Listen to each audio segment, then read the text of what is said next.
Hello everybody and welcome back to the channel.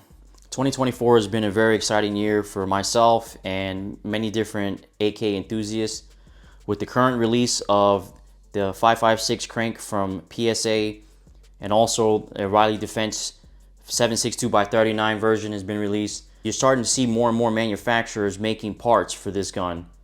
This one right here is an SLR 104 UR.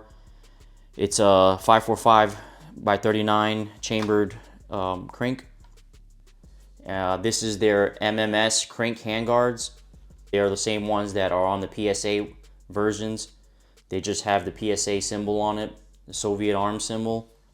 The main focus is going to be on the handguards and how they mount. I'm going to let you know my overall opinion on this. Things I'd like to see in the future that are different, that could be done different or added or replaced. So before we go into this review, I just want to let everyone know that Jmac Customs did send me this front handguard. This front handguard was a prototype before they were released to the market. The ones that are on the PSA Krinks, they're cut a little bit different as far as the front of this dust cover retainer. This right here on the SLR 104 UR is a little bit more narrow. So there was no fitment issues with the PSA ones. But this one had to file down very slightly, a little bit of the edge, and that could be due to the anodizing itself. Another thing that I want to mention, even though they sent me the handguards, I myself personally wanted to do the whole thing as a Jmac theme. And so I went ahead and bought the front 360 muzzle device, skeletonized forward grip, also the skeletonized pistol grip, and I also purchased this stock with the folding mechanism here. So none of this was cheap. It came out of my own pocket. Just because they sent this out to me doesn't mean it's going to change my opinion. If there's something wrong with it, I'm going to say something. See something, say something. Just want to let you guys know, if you want to support the channel, you can like and subscribe. That's the best way to do it. I'm going to keep putting out more and more information and more content on the Kalashnikov pattern rifle. But let's get into this. We're going to go ahead and start from the rear. I want to start from the rear because this is a stock that I ran on my Micro Draco build. I was able to take it off and use it on this. I really like this setup. I didn't mention in other videos, comes with the rubberized pad. It's a pleasure to shoot. Put this on the 7.62x39 on the Micro Draco. Still didn't have an issue. That thing was hitting really hard. Didn't have no bruises or anything on my shoulder, no markings. So the rubber pad is very stout. I feel like this is going to last a long time. It doesn't feel cheap. This looks like a 3D printed cheek riser. It's held in with these two screws. Same thing. Gets the job done. It's a great eye level height for the red dot I'm running. 9-inch stock that has no adjustability.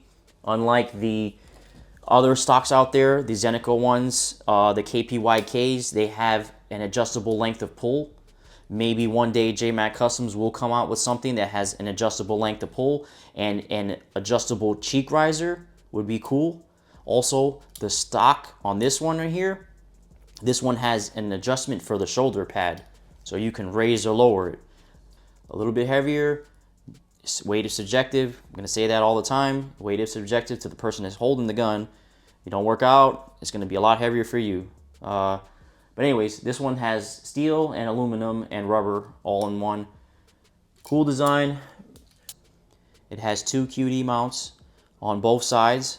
So whether you're lefty or righty, you can transfer your sling from each side, however you're running it. Another thing too is these are anti-rotating QD mounts. So you won't have to worry about this spinning around. Make that a standard for all the QD mounts from now on. One thing I wish they would have did though is put some type of reinforcement in here, because these QDs are metal.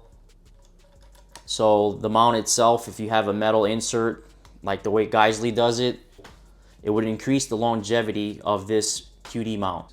The way I have it attached to this gun, this one right here is the SM 4.5mm, hence 4.5mm the pin size. The diameter, the metal's a lot thicker here. The 5.5mm, the metal that's surrounding it is very thin, which can be a very devastating thing if you drop this or bang this into something. you're more likely to crack on this corner here. Solid lockup, solid engagement, no issues there. I don't know what the purpose of this is for. This hole here that's cut, and up here, I don't know why they do that, but there's holes there. I'm okay with this setup. I have no problem with it not locking in. I'm fine. It does bounce out from this mechanism here. If you did have a RS regulate rail, it would be in the way. You can see the distance before it closes. It would get in the way. If you're trying to go for real streamlined closed stock, there's other options out there, but this one, it's not gonna work. I have a Stormworks pick rail that's drilled into the top cover and red Loctite on the bottom with 2 screws. This has been on here for years, and no issues with it whatsoever. I love it. It's perfect. I was gonna go with the Zeneco ones that bite into the side here, but I chose this design. Let's move on to the pistol grip. This is the skeletonized version. At Clash Bash 2024, there is a new version coming out, which is more of a vertical design. Not too much, but enough to have good geometry on your wrist so you won't get fatigued. So nothing too crazy about the grip itself. It is made out of 7075 T6 aluminum. The grip does come with an Allen head screw and also the key, the Allen head key to lock it down. So if you don't have tools, it comes with it, which is pretty cool.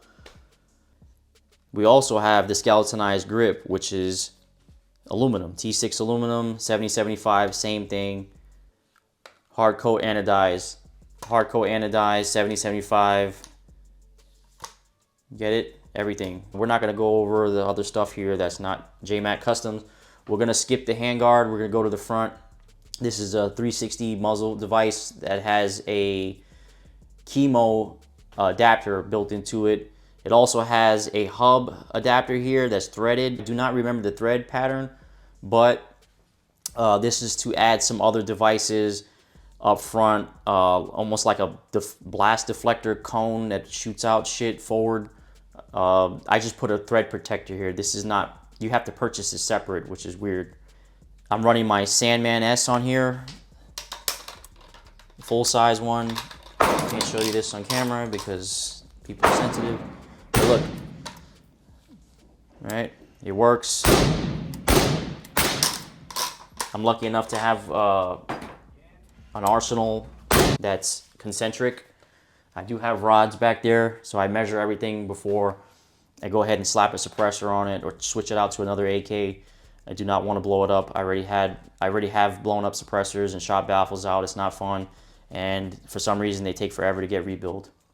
We're gonna go on to the handguards, which is the main focus of this video. So what do we have up here? What do we have up front? We have a steel gas tube, and we have the lower handguard made out of aluminum.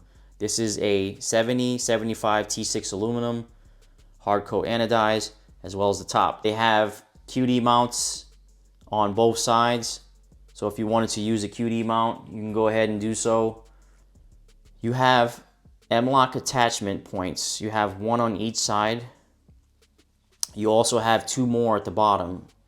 The 2 are being used up by this Jmac Customs skeletonized forward grip. I like this a lot. I run this on another gun, my underfolder. Actually over here. It fits perfect. It looks great. I like it a lot. This one is more of like a hand stop up against a barricade. That's what I use this one for. It looks cool. It works. Okay, so you have, like I said, those M-lock attachment points, and then you also have a QD mount. So if you were gonna run a sling here instead of your traditional sling loop up front, over here, right? Right there. One thing I do not like is they rotate. So if you're gonna put in that extra effort to have that done to the stock, why not just do it to these handguards? I don't like it. That's something that I wish they would fix. Put a steel insert so you don't damage it, because this is steel, this is aluminum. Steel's gonna win every time. The way this is held down is with a block that's inside this block here. It doesn't go into the receiver. Instead of your traditional receiver, the front of the receiver fitting into the handguards the way most of the other stuff is out there. So for most handguards, they fit into the bottom of the front of the receiver. But I guess they wanted to have more available options because there's so many different variants. They didn't want to deal with that and people cutting it, so they use their modular system that bites down onto the barrel. To install them, it's super simple, it's easy.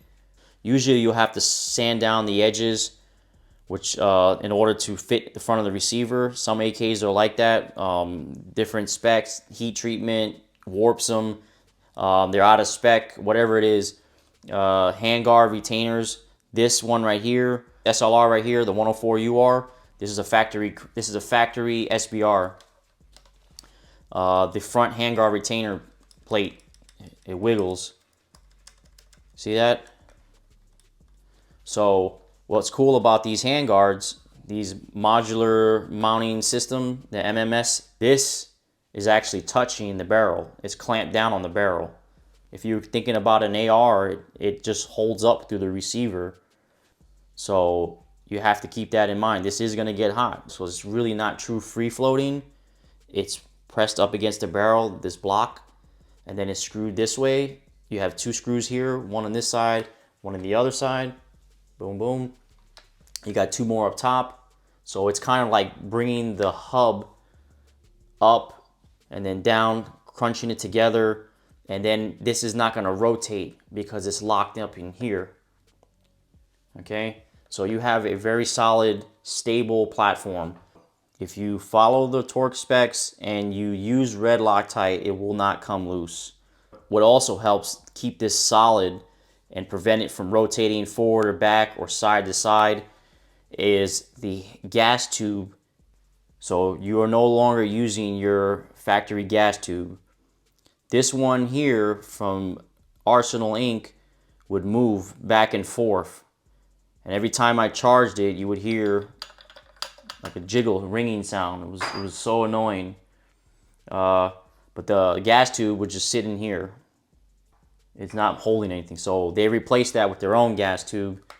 4041 steel alloy, okay? This is gonna really be beneficial for all the hot gases coming out of your combination gas block. Not to mention that it was not able to touch these screws. These screws get really hot. The gas tube itself was not. This gas tube is a lot thicker, so it was able to disperse that heat. But if I left the gun sitting down on the table in the indoor range, that suppressor is super hot. It's not helping cooling down this setup. There is a lot of heat that's going to be rapidly absorbed into this metal. But I wear gloves when I shoot AKs, and even when they're made out of composite and have a heat shield, they're still going to get hot. I don't even think a heat shield would matter or make a difference trying to put a heat shield into this little section up front here. I can say that using these rails, you're very limited in what you can put on them in the first place. It's not going to be an easy task to start stuffing things on this.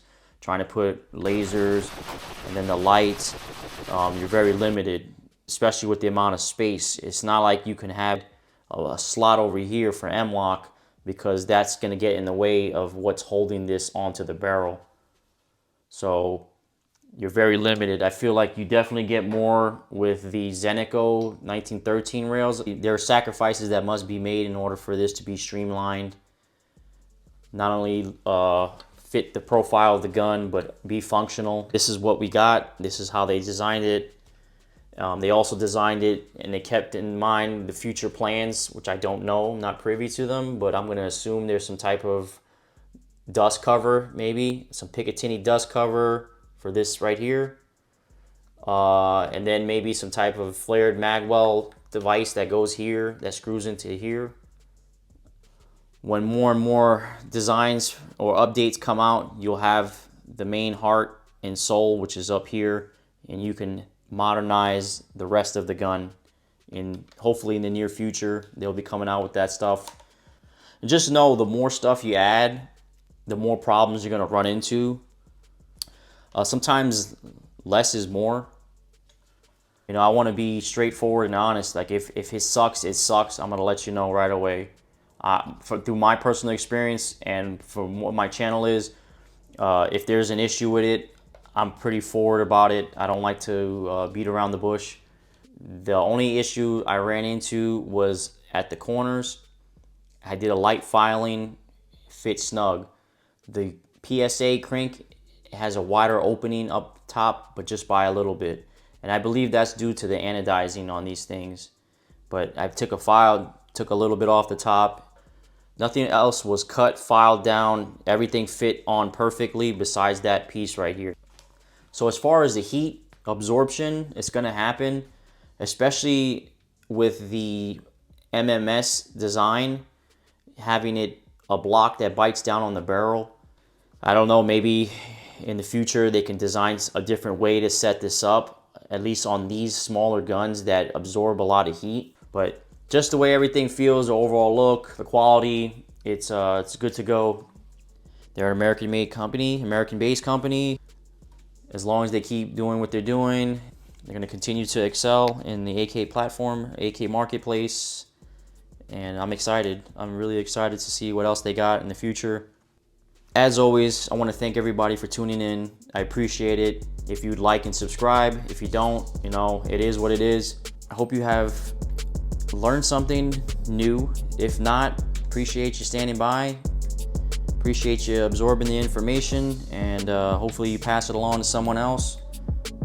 Until the next video, you guys have a great day and enjoy what's coming to you, whatever that may be.